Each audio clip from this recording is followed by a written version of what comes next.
Equivalent to your table tag.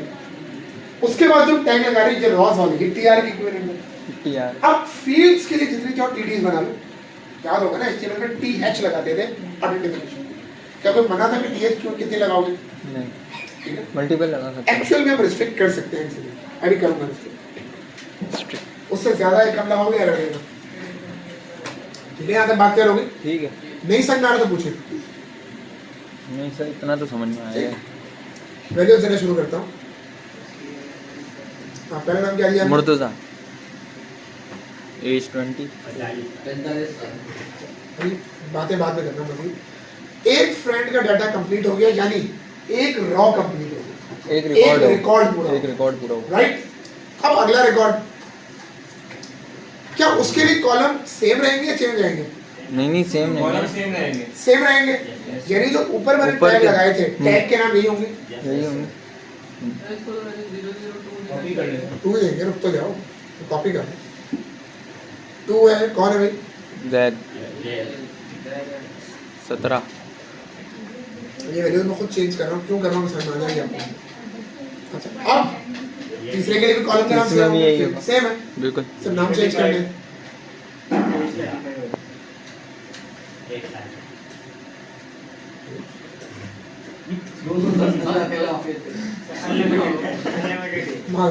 यहाँ तक बात। तो भाई इतने में कोई सवाल किसी का? अच्छा, अभी अगर आप इस डाटा को व्यू करवाएंगे ना नॉर्मल हालात में, तो ये कुछ ऐसा आपको, ये आपको कुछ ऐसा नजर आएगा जैसा लिखा है वैसे ही। ये डाटा दिखाना जरूरी है। क्या कह रहा है? एरर बढ़ते। The XML does not appear to have style information। एक चीज समझानी, चलो स्टोर में खोल लेते हैं, इसकी ख्वाहिश पूरी कर लेते हैं।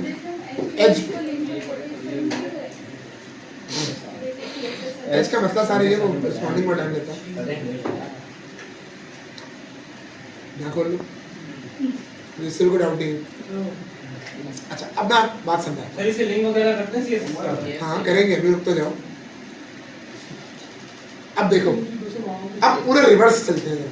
टेबल किस नाम से था? फ्रेंड्स के नाम से रूट है। ये हमारा रूट है। उसके अंदर कितने रॉज हैं? 3 है। तीनों का नाम फ्रेंड ही होगा। फ्रेंड है। अब एक रॉ के अंदर 3 फील्ड्स हैं। एक के अंदर 3 है। अगली रॉ के अंदर भी 3 फील्ड्स हैं। 3 है, 3 है। पूरा टेबल का स्ट्रक्चर हमने एक्सेल में मैप कर दिया। वो इनकोडिंग फॉर्मेट है और कुछ नहीं। या ऐसा ही ऐसा वो हर ब्राउज़र का अपना अपना होता है। अच्छा, क्रोम पे देखो यूटीएफ आ रहा होगा, तो क्रोम पे आता ही नहीं। क्लियर हो गया यहाँ तक बात? ठीक है सर, मैं इसमें तो बात समझ में आई। तो इस तरीके से आप अपना पूरा टेबल, याद रखिएगा, पूरा टेबल आप एक्सेल के अंदर मैप करो। क्लियर यहाँ तक बात? ओके, अब एक काम कर लेते हैं जरा क्विकली। हाँ बोलो। ऐसे तो ही यूजर भर के यूजर जब भरेगा फॉर्म, उसका डेटा इससे आएगा ना, बस ये बिल्कुल आएगा और कुछ नहीं।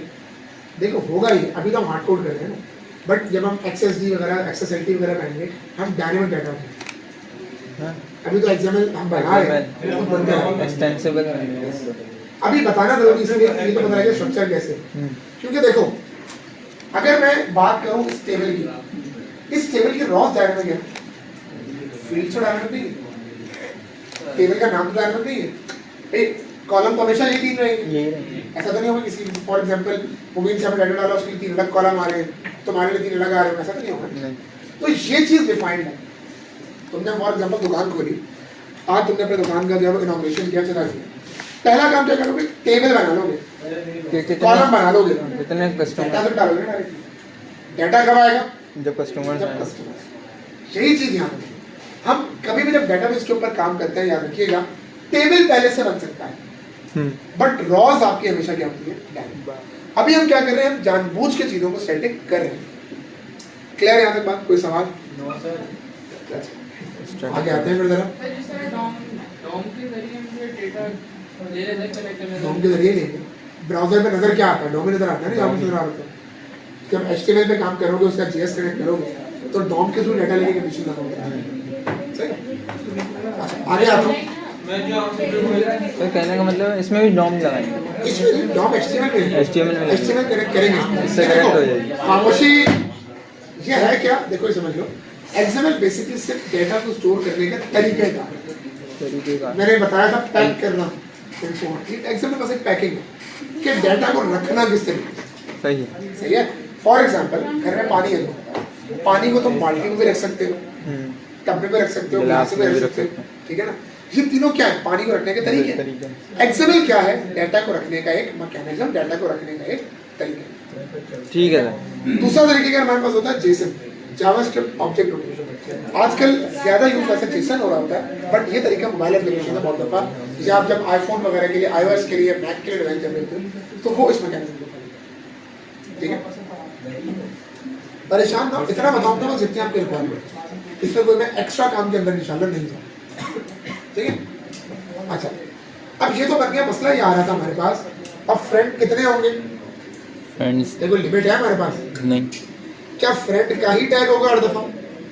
जैसे HTML में हमारे पास हमेशा जो अगर हेडिंग लगानी है, टैग वाज H1, ठीक है ना। आप अगर H3 लगाएंगे तो H1 वाला काम नहीं होगा। इसको हम कहते हैं रूल या डेटाबेस या मार्कअप लैंग्वेज के लैंग्वेज में हम कहते हैं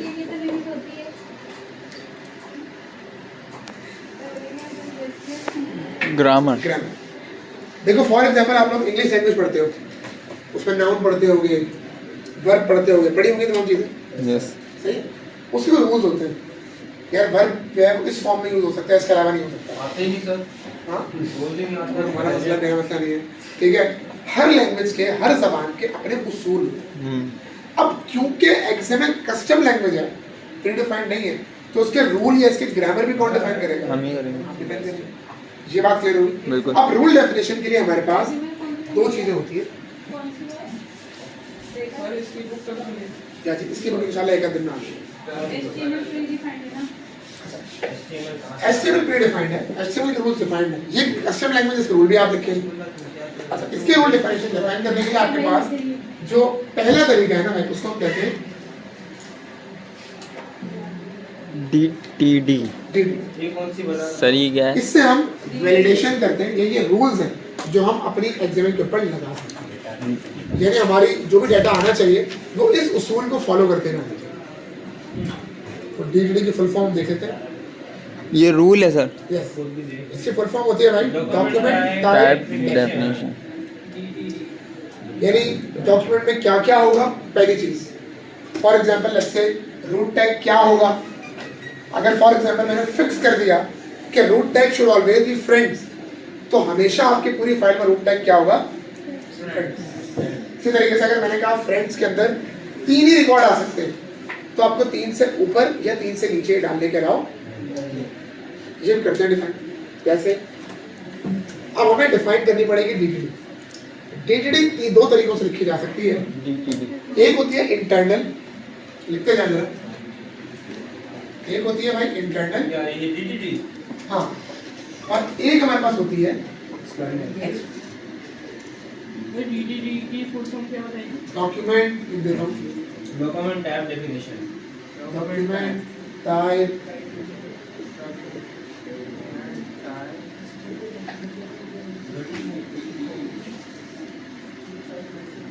डॉक्यूमेंट टाइप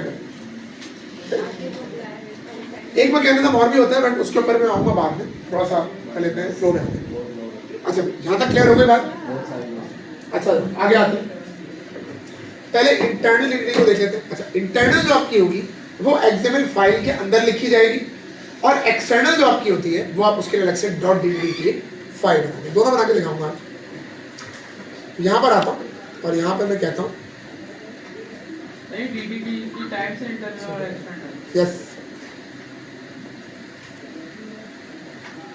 एक्सटेंशन क्या हो गया मेरी? यहाँ जाता है काफ़ी दफ़ा इशू। एक मिनट, अपडेट्स का इशू अपडेट कर दूँ, मेरा 2 मिनट।